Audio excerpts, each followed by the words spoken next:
Now coming to this phase of cultural growth and development, clear? First of all, we need to understand that during this phase, rock cut architecture began to develop rapidly, clear? And this rock cut architecture began to develop in a big way under the rule of the Satvahans, clear? We'll come to this development of Satvahans. Is it clear? Coming to Satvahans, clear?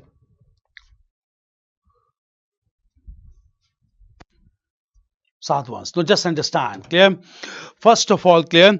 The Satvahans began to construct large monuments with rock cut techniques. These monuments were basically chaityas and viharas, and all these chaityas and viharas were meant for Buddhist religion along with some Brahminical temples as well. Clear? These chaityas and viharas began to be constructed by Satvahans at places like Ajanta, Ellora, Karle, Bhaja, clear, and even Kanheri, Nasik and Kanheri.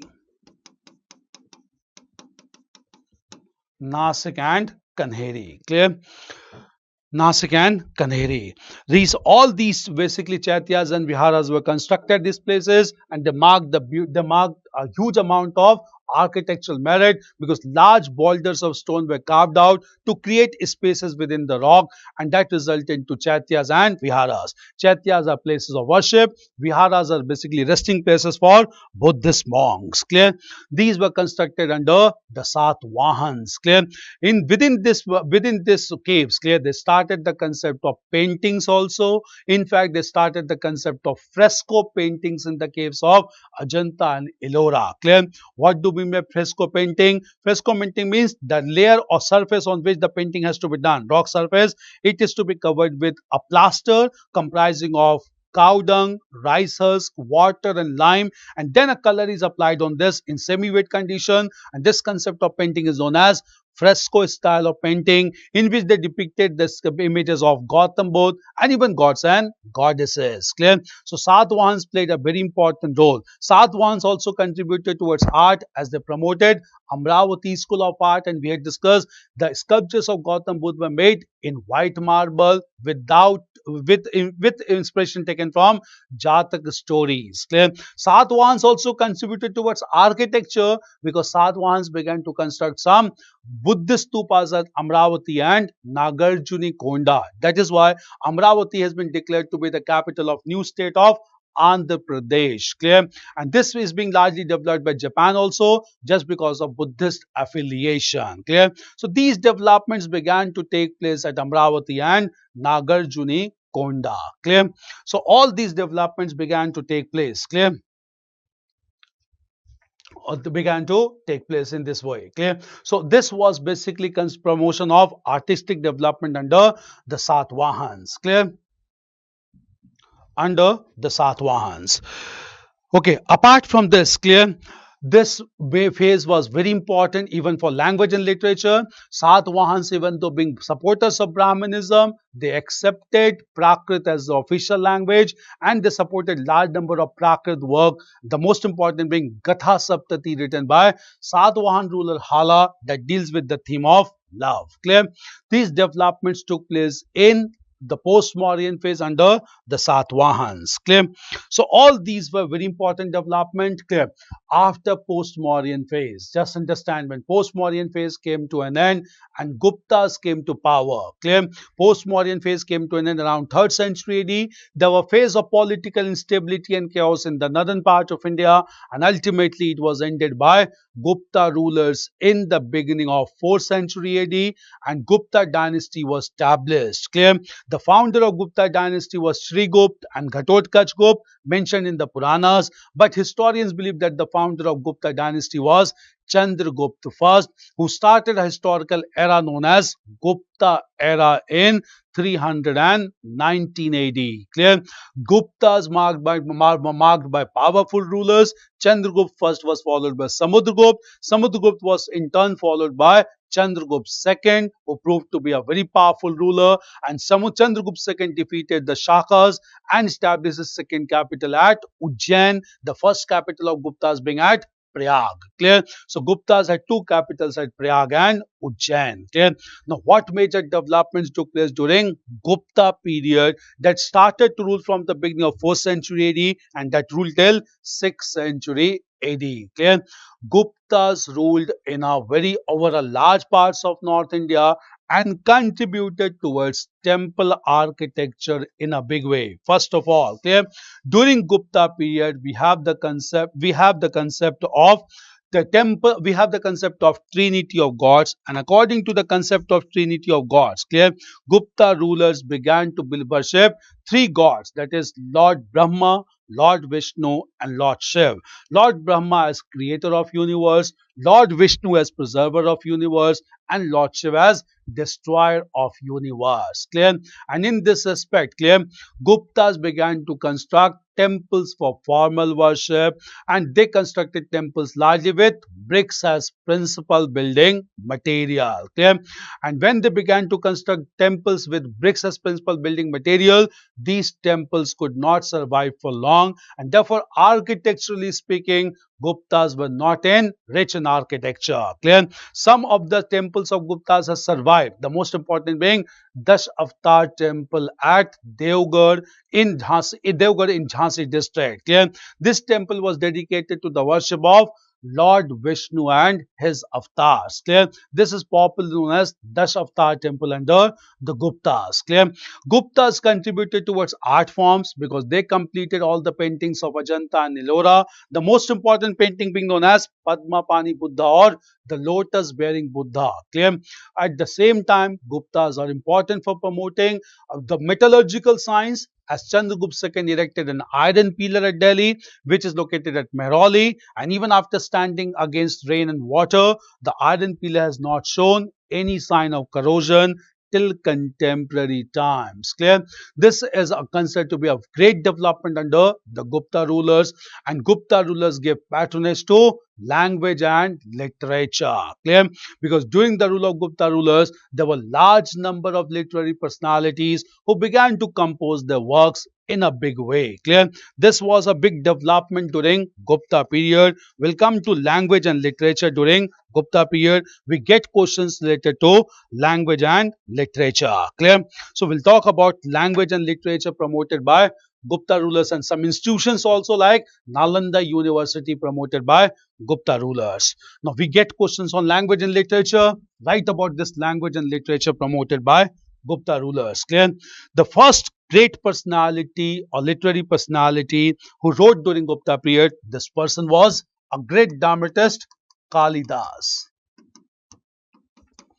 Write the works of Kalidas. Clear?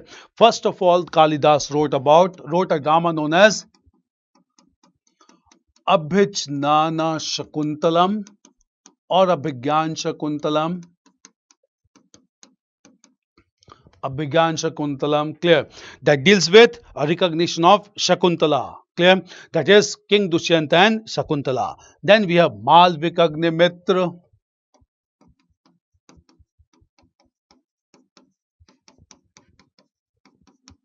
That deals with Shunga ruler, Agnimitra and Malvika.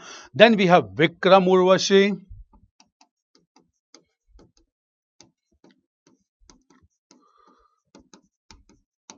Vikram Urvashi.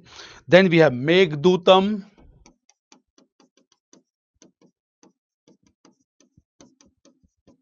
We have Meghdutam.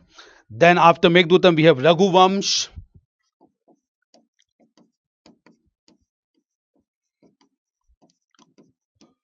Raghuvamsh. Then Kumar Sambhav.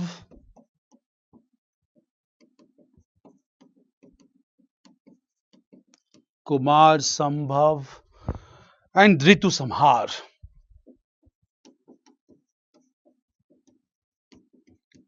And Ritu Samhar. Clear? These are the dramas written by Kalidas. Clear? So major works written by Kalidas. Clear? Abhigyan Shakuntalam, Malvikagnimitra, Vikram Urvashi, Meghdutam, Raghuvamsh, Kumar Sambhav and Ritu Samhar. Clear? Then at the same time, clear? Another major literary personality during Gupta period was Bhasha or was Bhash, who wrote a work Swapna Vasva Datta. For the work Swapna Vasvadatta. Clear? Vasvadatta. Clear? This was another work written at this time. Clear? Then Swapna Vasvadatta. Clear? Then we have basically Shudrak.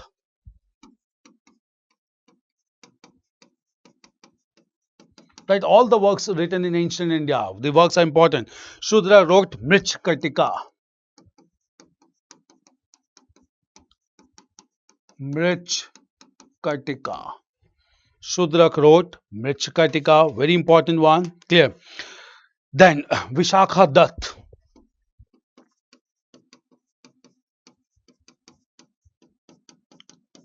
Clear? Write all the works of ancient India. It's important. Clear?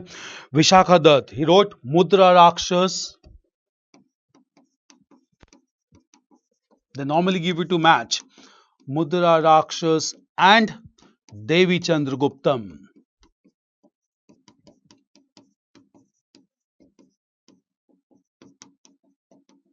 Mudra Rakshas and Devi Chandraguptam.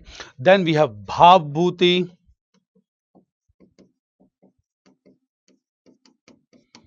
Uttar Ramcharit. Bhavbhuti. Uttar Ramcharitra. Clear? Then we have Bharvi.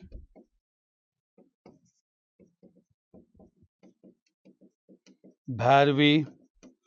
Kiratarjuniam.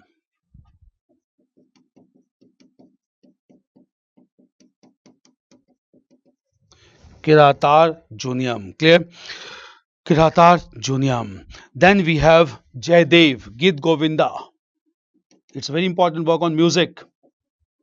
Jaidev, Geet Govinda. Jaidev wrote Geet Govinda. Clear? These are very important work written. Clear? Jaidev wrote Geet Govinda. Then some scientific works. Charak wrote Charak Samhita that deals with treatment of cataract. Sushrut wrote Sushrut Samhita.